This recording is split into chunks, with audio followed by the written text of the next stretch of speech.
You survived something you shouldn't have. That's why they found you. It wasn't strength. It wasn't courage.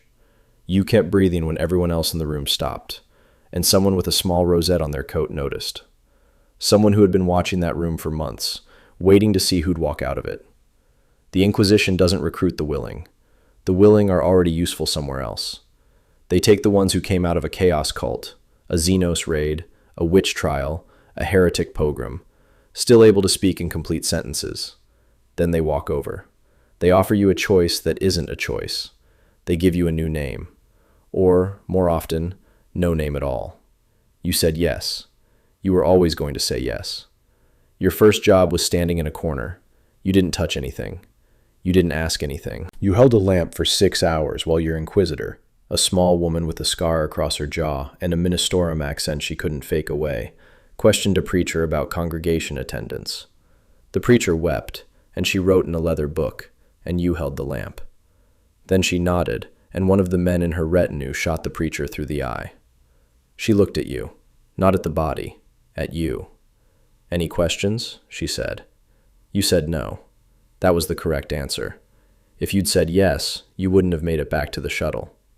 You learned the retinue slowly. There was a savant with an inlaid data slate for a left hand who never blinked. There was a sanctioned psyker with 3 hoods stitched over her mouth. There was an Astartes attached from the Death Watch, a man from a chapter you weren't allowed to ask about, who slept standing up in a corner and once broke a bishop's arm with 2 fingers. You were the smallest thing in the room. You knew it. Everyone knew it. That was the point. You were there to see how you'd behave when you were the smallest thing in the room, and someone told you to burn a Hab-Block. The Hab-Block held 32,000 civilians. Genestealer taint had been confirmed on the 14th floor. Confirmation was 1 dead Astartes and a still warm cocoon. Your Inquisitor gave the order in her Ministorum accent. The naval battery over the city fired 3 times. The block collapsed inward, and the fires burned for 11 days. You didn't cry. You already knew you weren't allowed to cry. You cried later, in a corridor, quietly, when your shift was over. The Astartes walked past you and didn't say anything. That was kind of him. That was the closest thing to kindness you would get for a long time. Then you were an interrogator. They call you that because your job is to ask questions the Inquisitor doesn't have time to ask. Some of those questions are asked with Vox recorders. Some are asked with pain glaives. Some are asked with a chair, a table, and a single lamp that flickers on a mercy timer no one is supposed to notice.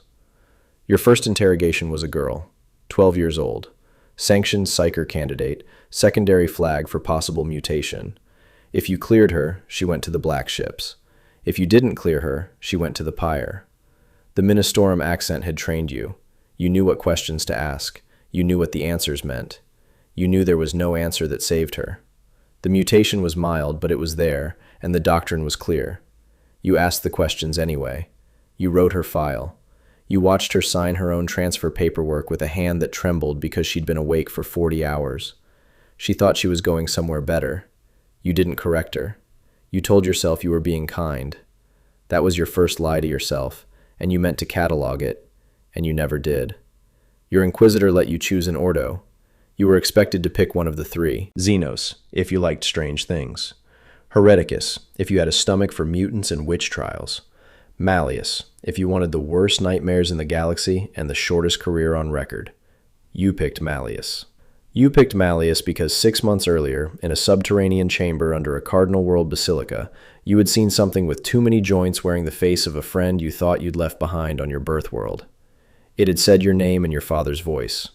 Your Inquisitor had put it down in 9 seconds with a bolter loaded with silver-tipped rounds, and afterwards she'd said, calmly, "The Grey Knights train for this. You should meet them one day." You wanted to meet them. You wanted to be able to do what she did, in 9 seconds, without hesitating. You never told anyone the thing had used your father's voice.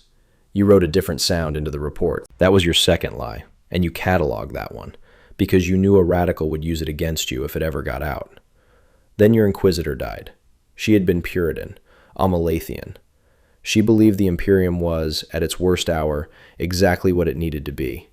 And she died holding that belief while a Slaneshi cult leader gutted her on the deck of a rogue trader vessel you were supposed to be inspecting for tithe fraud. You killed the cult leader. You killed him slowly. You cataloged that too. Then a courier arrived from Terra with a small black box. Inside the box was a rosette, silver, thumb-sized, engraved with the wing-spread eagle and the sigil of Ordo Malleus. It was yours now. There was no ceremony. There was no oath. There was a rosette and a note, and the note said, "Continue." You were an Inquisitor. The rosette does not make you strong.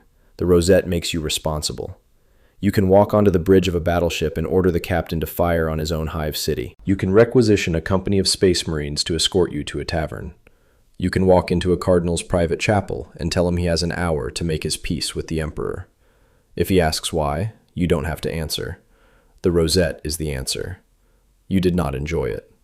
That's a lie you tell later when someone asks.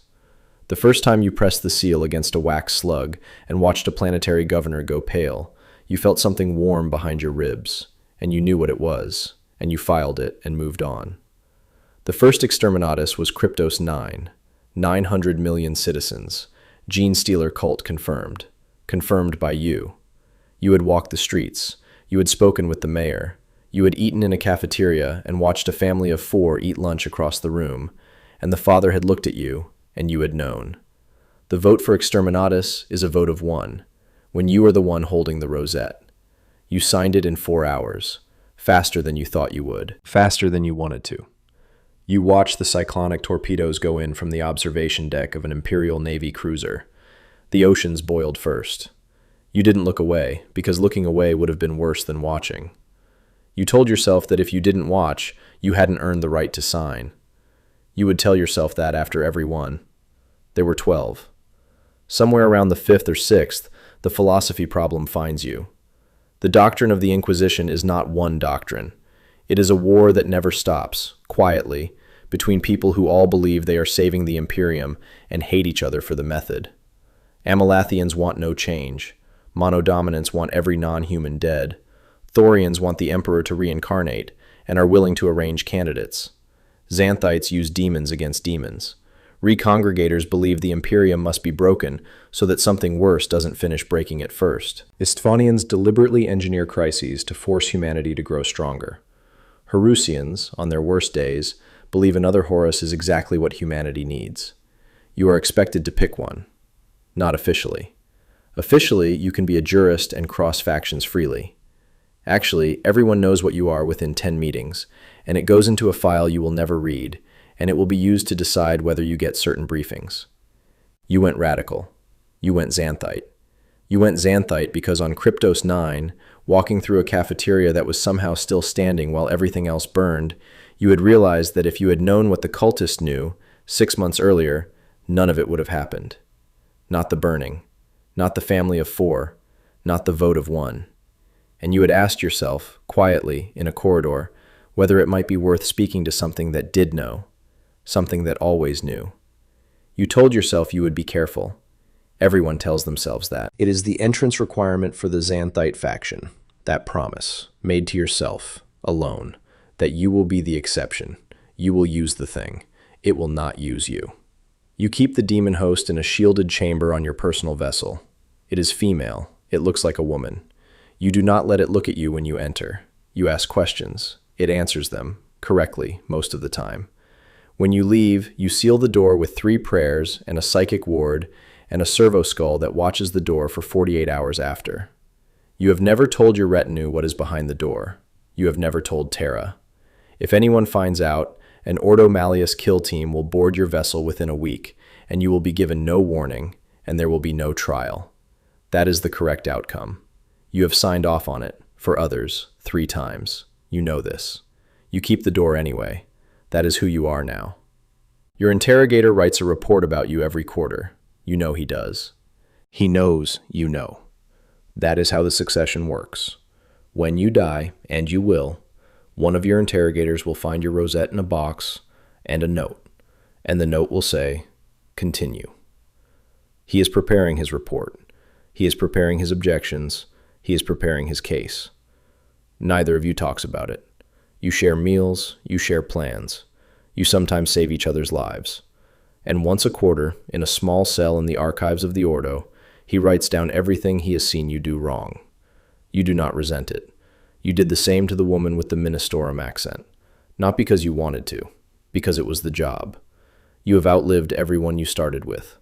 The savant with the data slate hand died on Xerxes. The psyker with the stitched hoods burned out during a warp incursion above Bal Secundus and had to be shot. The Deathwatch Astartes returned to his chapter and did not answer your last 3 astropathic hails, which meant he was either dead or was refusing to know you. Both were possible. Both were, in a way, the same answer. You do not attend funerals anymore. You attended too many, early on, and someone noticed. Noticed how much it seemed to move you. That went into a file. Now you send condolences by written note, in your own hand, and you keep the noticing to yourself. There are things you cannot remember without effort. What season it was when you were recruited. The name of the block that was burned when you held the lamp. The face of the 12-year-old girl whose paperwork you signed. Not all at once, in pieces. You lose them slowly, like paint flaking off a wall you no longer visit. There are things you cannot forget. The sound the thing made in your father's voice. The color of the sky above Kryptos IX in the last hour. The exact weight of the rosette in your palm the first time you touched it. You are a Lord Inquisitor now. That happened somewhere between the 4th and 5th Exterminatus. You didn't notice at the time. A new title on your correspondence, a new tier of access, a new set of secure vaults you can enter alone. You do not know how many other Lord Inquisitors exist. You are not supposed to. If you asked, someone would take note. Sometimes, in the small hours before a briefing, you sit in your private chamber and try to remember what you wanted to be, before. You had wanted to be something. Everyone does. A shipwright, maybe. A Schola teacher. Something with hours you could name. You cannot remember the specific want. You can remember that there was one. You are somewhere. You are always somewhere. There is always a vessel, a system, a war, a cult, a corridor, a lamp, a signature. The Imperium is a very large body, and you are one of the antibodies it uses when it doesn't want to know what it did. You remember your name, your real one, the one from before. You have not said it aloud since you were 19. There is no one alive who would recognize it if you did. The savant, the psyker, the Astartes, the woman with the Ministorum accent, all the interrogators who reported on you and became reports themselves, all the friends from the birth world you were pulled out of. Gone. Not one of them remains. You saved the Imperium. You are certain of that. You have 12 dead worlds worth of certainty. You have a rosette. You have a demon host in a locked room. You have an interrogator who will find your body one day and write "continue" in his notebook. You saved the Imperium. You forgot who you were saving it for. That is the life of an Inquisitor. You keep the door closed. You keep the lamp lit. You keep the seal on your palm. And in the last quiet hour before whatever kills you, you will try, one more time, to say your own name out loud. There will be no one in the room.